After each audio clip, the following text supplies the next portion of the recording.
గత నెల 21వ తారీఖున ఏదైతే పిఎస్సిఎస్ పరిధిలో ఉన్న గాంధీనగర్ పరిధిలో ఉన్న రైతుల యొక్క తరుగు విషయంలో స్ట్రగుల్ చేశారు ఈగల ఆగిరెడ్డి గారు, ఇతర రైతులు కూడా.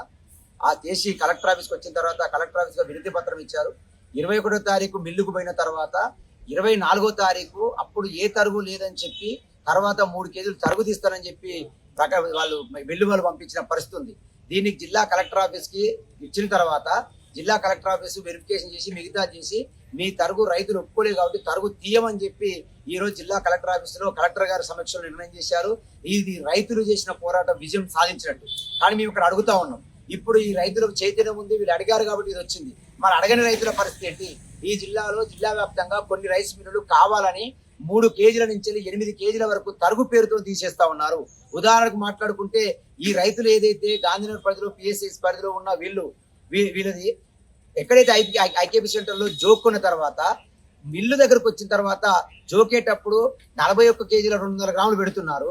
కానీ మిల్లుకు వచ్చిన తర్వాత ఎన్ని కేజీలు ఉన్నో దానికి 11 కేజీలు ఒక 192 క్వింటాల నుంచి జోకిన తర్వాత 11 బస్తాల తేడా అవపడతా ఉంది.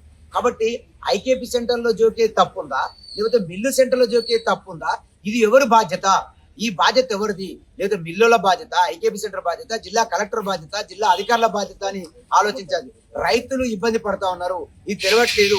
ఒకటే తరుగు పేరుతోని చూపెడుతున్నారు.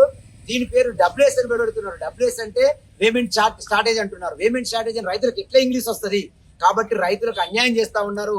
ఈ రోజు రైతులు ఏదైతే చైతన్యం ఉండి దీన్ని సాధించుకున్నారో జిల్లా కలెక్టర్ గారైనా, జిల్లా అధికారులైనా, డిఎస్ఓ అయినా, డిఎంఓ అయినా ఖచ్చితంగా ఈ పేమెంట్ స్టార్టేజ్ పేరుతోని అది ఐకేపీ సెంటర్లు తప్పు చేస్తున్నాయా, లేకపోతే మిల్లులు తప్పు చేస్తున్నాయా? అందరూ మిల్లుల మీద వేస్తున్నారు. మరి మిల్లులు తప్పు చేస్తే మిల్లుల మీద ఎవరు చేయాలి? దీన్ని పరిశీలించే సెంటర్లు ఉంటాయి కదా, మరి పరిశీలించడం ఏం చేస్తున్నారు?